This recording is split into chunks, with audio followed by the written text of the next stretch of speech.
pas dit Benoît Tréluyer, donc le vainqueur 2014, vainqueur en titre, troisième victoire donc aux 24 heures du Mans.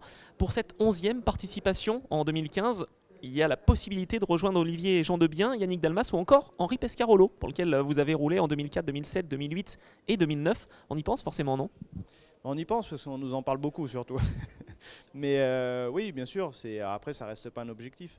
De participer au Mans, ça reste toujours un rêve de gamin. Et même si on l'a gagné 3 fois, on a toujours envie d'y retourner avec autant de plaisir. Et l'émotion qu'on peut avoir durant cet événement, on n'arrive pas à le reproduire ailleurs. Donc j'ai eu la chance de pouvoir encore ressentir énormément de choses cette année après avoir gagné cette course. Donc on y retourne toujours aussi volontiers. Alors pour un natif d'Alençon, forcément c'est pas très loin du Mans, avec le numéro 1, avec Audi, ça ajoute quand même une sacrée pression et peut-être même pression positive en tout cas, un certain engouement de la part du public. Alors on atténue un peu cette pression parce que le numéro 1 il est pour le champion du monde, et pas pour le 24 heures du Mans. Mais il ressemble, c'est le numéro 7 que j'aurai sur ma voiture. Donc on n'en est pas loin. Et donc ouais, une pression, en fait on l'a de moins en moins, bizarrement. Si on l'a gagné, 3 fois, on se dit ouais, si j'arrive pas à le gagner maintenant je vais avoir l'air ridicule.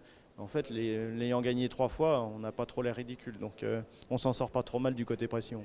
Alors il y a également l'arrivée de Nissan qu'il ne faut pas oublier, il y a Toyota, il y a Porsche, et voilà donc un nouveau constructeur, ça ajoute également de la compétition, c'est toujours positif, non? Ah, c'est toujours positif, on est très content que Nissan arrive et c'est sûr qu'une première année ça reste toujours difficile. On a tous commencé avec le nouveau règlement l'année dernière, ils arrivent une année après tout le monde. On a vu comment ça a été difficile pour les 3 gros constructeurs l'année dernière avec des concepts qui sont assez, on va dire, classiques.